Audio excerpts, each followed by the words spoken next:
Title: My father died because of the CEO's son, so I built a restaurant empire to destroy everything he built. My name is Lucas Reyes. I was 18 when my father died. He wasn't sick, he didn't collapse, he was hit by a speeding car. And the man who killed him didn't stop. He ran. And because his father owned the biggest food empire in the country, I went to prison. That night, everything I knew ended and something else began. My father, Carlos Reyes, wasn't rich. But in our part of town, everyone knew his name. 30 years ago, he started as a kitchen assistant at Tavolo, a small, family-owned Italian place. When Sandro Villarruel took over the franchise and turned it into Villarruel International Dining, it was my father who stayed late, cleaned every kitchen, fixed every recipe that broke. Eventually, they gave him a title, Corporate Culinary Director. But even with that title, he still made dinner for me every night. A good man isn't the loudest, he used to say. He's the one who never lets you eat alone. Sandro Villarruel's restaurants are everywhere. Fine dining in every major city. Michelin recognition, celebrity clients, and behind every plate was a recipe my father touched.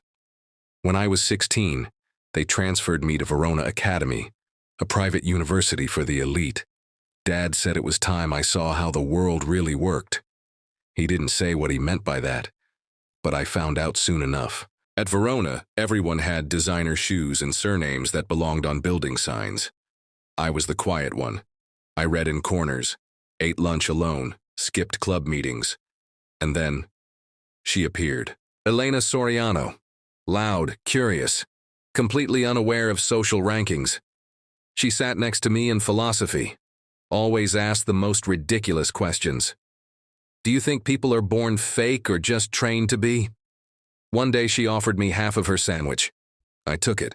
After that, she never stopped talking to me, and for some reason, I never wanted her to. It happened fast.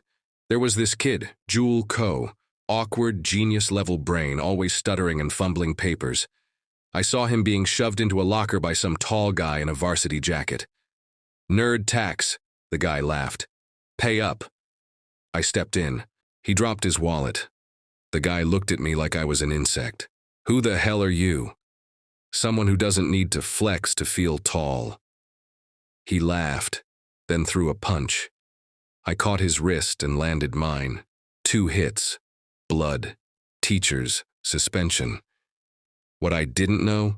The guy I punched was Nathan Villarruel. Dad was calm when I told him. Too calm. You punched the son of my boss, he said. He was hurting someone. He nodded. I'm proud of you, but that punch will cost us. I didn't understand. He'll heal. It's over. No, Lucas. With people like them, it's never over. The next week, Dad had a meeting at the Villarruel flagship. He called me before he left. Be home for dinner. I'll bring lumpia. He never made it. Witnesses said the motorcycle flew 30 feet before it hit the curb. The other car never stopped. I got the call at 8:24 p.m. By 8:45, he was gone. They said it was an accident, a speeding car, no cameras, no license plate. But I saw the CCTV. Jewel pulled it from his own server at school. The plate was registered to Nathan Villarruel. He drove, he hit, he ran, and they covered it up. That night, I broke into the Villarruel restaurant. I didn't go with a weapon, just my fists and fury. I punched Nathan in front of his father. Security tackled me. Sandro didn't look at me. He looked at his son. Then he made a call. The police arrived in 10 minutes. I was charged with aggravated assault, trespassing, and intent to harm. Nathan never said a word, not sorry, not stop, just watched. Stop, just... I was sentenced to 2 years. Inside, everything changed. The first week I was jumped in the yard. The guy's name was Toto Maniego, ex-gang enforcer, 40s, covered in scars. He beat me bloody. I didn't fight back. Not until the 3rd time. That day I stood up, wiped my nose, and said, I don't need to win, I just need to outlast you. He looked at me for a long time, then laughed and walked away. A week later, he sat across from me at chow. You got something in you, kid. Something that doesn't break. I'm going to destroy Villarruel. By fighting? No. By killing? No. I pulled out a napkin, drew a logo. By building something bigger. He smirked. If you live by that, I'll stand behind you. 2 years later, I walked out of that prison with nothing but a duffel bag and a promise. In 7 years, he'll kneel. Not to me, but to my father's name. I walked out of prison with nothing. No money, no job, no name that meant anything. But I had something stronger than all of that. A plan. I told Toto, my only friend inside, in 7 years, Nathan Villarruel will kneel, not to me, but to my father's name. Year 1 started with dish soap and ended in fire. I started where I had to, washing dishes at a 24-hour diner on the edge of town. They didn't ask about my past. They just needed someone who didn't quit. I scrubbed pots until my hands bled. Then I mopped floors. Then I ran deliveries. Every night I slept in a cot in the supply room, and every morning I stared at a tattered notebook labeled Project Lusara. Lucas Malwas Sarah, heard my mother's name. One night my burner phone lit up. It was Jules Coe, the awkward kid I protected in school. Now, he worked for a financial firm, and he owed me. I've been making moves with your savings, he said. Small investments, tech, shares, quiet, legal. The Villarruel Group? Not yet, but I've got a shell fund ready when you say the word. Not yet, I said. Soon. How long? 6 years. The bell over the diner door rang, and there she was. Elena Soriano, hair in a bun, design notebook under her arm. She looked tired, but still curious. Lucas, what are you doing here? I asked. I asked first. I didn't answer. She ordered pancakes, sat at the counter. You looked like someone who stopped dreaming. I didn't stop, I said. I just started building instead. She smiled. Then let me help. We found it 3 weeks later. A crumbling concrete block between 2 warehouses, graffiti, mold, rusty pipes. The agent laughed. You sure, kid? This place needs more than elbow grease. I handed her the check. We'll give it a soul. For the next 6 months, I worked construction by day, washed dishes at night, slept 4 hours, ate from a cooler. Every peso went into the renovation. Elena painted walls herself, sketched out lighting layouts by candlelight. One night, I caught her crying on the unfinished bar. I can't design beauty into a grave. Then let's resurrect it, I said. Why are you really doing this? She asked. What are you trying to prove? That the name Reyes deserves a place at the table. His name was Raul Vizcarra. Tattooed arms, knife scars, a stare that could cut steel. Toto introduced us. He once cooked for the president, Toto said, then got caught in a drug bust that wasn't his fault. Raul walked into the kitchen, looked around. I've worked in palaces, why should I cook in a graveyard? I handed him a recipe, the same one my father created to save Villarruel's empire. Because this dish built a kingdom, now it'll build a rebellion. He nodded. I'm in. The grand opening of Lusara was supposed to be quiet. It ended in disaster. No customers. One food blogger came. He hated the lighting, said the menu lacked originality. The generator blew out. The AC died. Raul almost walked. Elena blamed herself. I stood alone in the kitchen at 2 a.m. holding a photo of my father and whispered, Not yet, Pa. We're not done. Jules visited the next week, dropped a manila envelope on the bar. Here's what we're doing with your money. You're now a 2.6% indirect shareholder in Villarruel International. That's not enough. It's a start. Also, he held up his phone. On screen, a viral video. Raul teaching a homeless man to make soup. Our critic posted this, said even graveyards can grow flavor. Reservations doubled the next day. 3 weeks later, a black SUV parked across the street. Nathan Villarruel stepped out. He stared at the Lusara sign for 10 minutes, then walked away. I didn't go out, but Raul watched from the kitchen window and said, He's not scared yet, but he will be. That was year one. I had a broken restaurant, a scarred team, and a heartbeat that wouldn't quit. In 7 years, I whispered to myself every night, he'll kneel, not to me, but to the name you buried with a lie. The year after I walked out of prison, I built something out of nothing. A crumbling concrete block became a kitchen became a crew became a purpose. The restaurant didn't look like much, but it had a heartbeat. My father used to say, great food can't hide behind a fancy plate, and neither could I. 2 months after our viral moment, Lucera had a line around the block. That's when they came. Villa Royale and Cora's Bistro, a polished flagship location, right across the street. Private investors, massive signage. The grand opening made the news. A billboard was plastered above our building.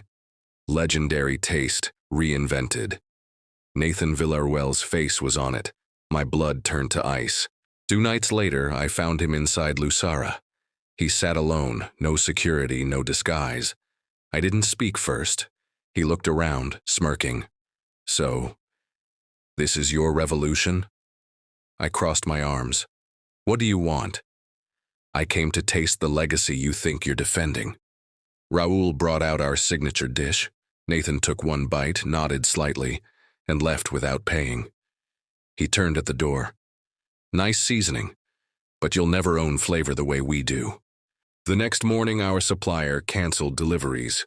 The cleaning service suddenly restructured. 3 bookings for weekend events pulled out without warning. I knew the pattern. Raoul found a flyer on his motorcycle. Why eat there when the king's right next door? Raoul didn't flinch. Let him build castles. We build hunger. Elena redesigned the entire interior in 1 night. No one remembers gold chairs. They remember where they fell in love with taste. Jules called with more news. He's watching your finances, quietly. His dad pulled records. What do we do? I asked. We outgrow our own skin. That's how snakes shed. I stayed up 3 nights, thinking, sketching, cooking. Then I made something new and inspired by my father's recipe, but completely mine. Raoul tasted it, paused. That's it. That's the weapon. We called it the Heritage Bowl. Food bloggers posted photos. 1 bite and I cried. He served me a memory I didn't know I lost. Villaruel can copy, but he can't create. Lines doubled. People crossed the street, walked past the bistro, just to taste what felt real. Nathan watched from the window across the road, and for the first time, he looked unsure. Toto returned from a delivery run, sweaty and smiling. 1 table asked if we catered weddings, told them we only cater comebacks. Elena hung a small photo on the wall, my father in a chef's coat smiling. Now he sees what you've built, she said softly. That night we closed early, just us, 1 table, no customers. We poured wine and laughed like war survivors. It was the first time I felt home. Nathan tried everything. Bribed health inspectors, paid influencers to leave fake 1-star reviews, offered Raoul a private chef contract. Raoul spit in the envelope and walked out. I don't cook for cowards. We were invited to appear on a food and business feature. They asked, what makes your restaurant different from Villaruel's? I looked into the camera. They serve success, we serve struggle, and struggle tastes better. They thought money could season over guilt, that power could hide the smell of rot. But in my kitchen, every cut had a reason, every dish had a scar. And now, the city didn't want kings, they wanted rebels. When I walked out of prison, I was just the son of a dead man with a plan and a grudge. But 2 years later, I had a restaurant, I had a crew, I had a signature dish that made people remember what real food and real justice tastes like. And Nathan Villaruel, he still had power, but I had something better, the truth, and I was about to serve it. Villaruel International hosted a major investor dinner. Cameras, journalists, imported caviar. Nathan, now public-facing for the company, was set to give the keynote. 2 days before the event, Jules pulled me into the alley behind Lucera. He had a folder. You ready? he asked. For what? For everything to change. Inside the folder were documents, ownership chains, shell company records, back-end buyouts. See this name? Jules pointed. This is the fund that owns 13% of Villaruel's controlling shares. You're the largest private stakeholder now. They don't know? Nope, but they will. When? 2 hours before the investor dinner, the moment you walk in. Elena helped me draft the press release. We didn't name names, we didn't accuse. We just included the old dashcam footage, the one we had held back for 2 years. It showed the crash, the fleeing car, the plate number, and a figure getting out of the driver's seat. Nathan. 2 hours before the event, Raul showed up with a box of our restaurant's best dishes. Catering, a gift from Lucera to Villaruel. They didn't know what was coming. Inside the event hall, I was just another face. Until the presentation hit slide 17, projected behind Nathan's smile, was the image of my father's motorcycle. Crushed. Silence. Gasps. Then, the dashcam video played. Nathan froze mid-sentence. The mic picked up his breathing. A reporter stood and asked, "Mr. Villaruel, is this you?" Nathan walked off stage. Cameras followed. Chaos broke out. The next day, every paper had the same headline: CEO's son linked to covered-up hit-and-run.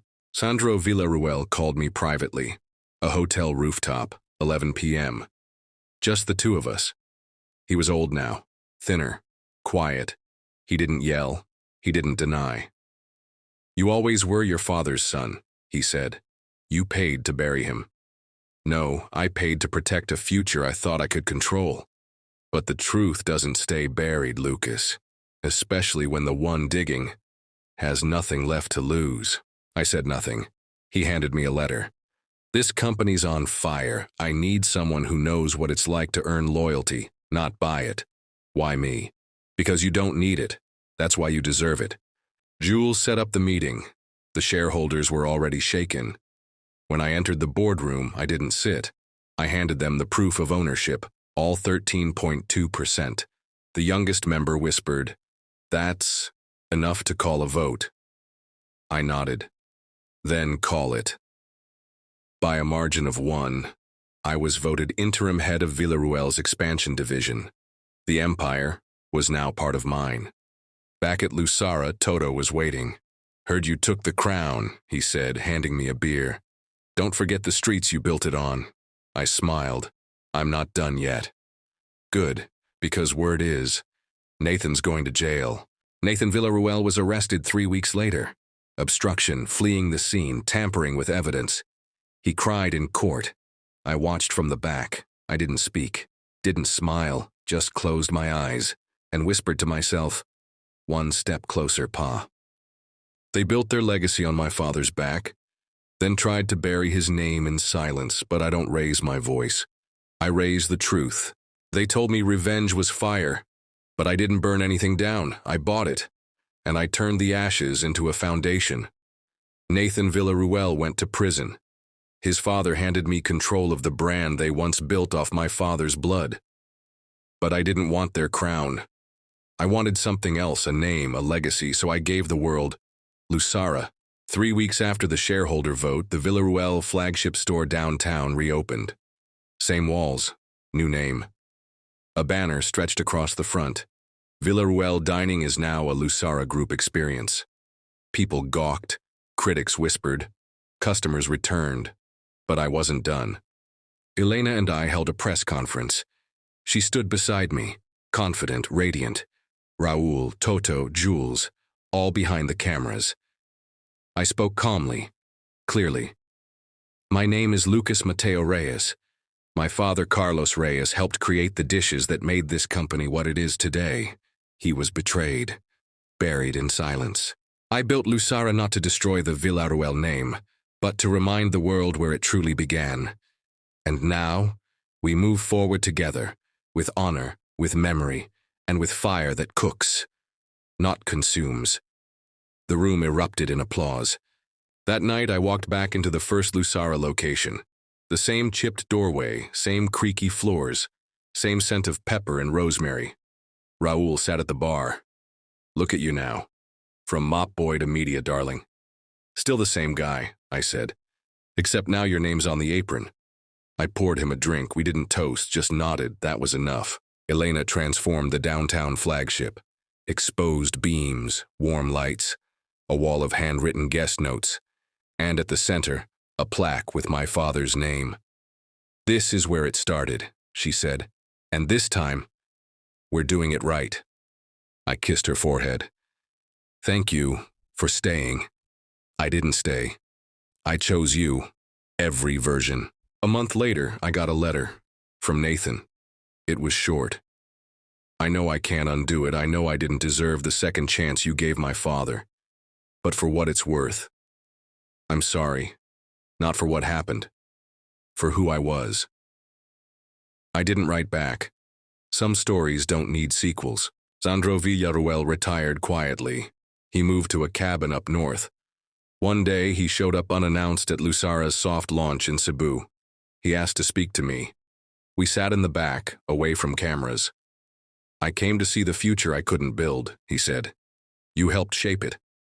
No, I just survived it. He stood up. Your father would be proud. I know, I said. Toto became director of operations, built a second chance program that hired ex-cons for culinary training. Raoul led Lucara's culinary academy. Jules expanded our equity silently, turning small shares into smart power. Elena? She said yes. We married on the rooftop of the first restaurant, simple, intimate. I wore my father's watch. She wore a smile that felt like a beginning.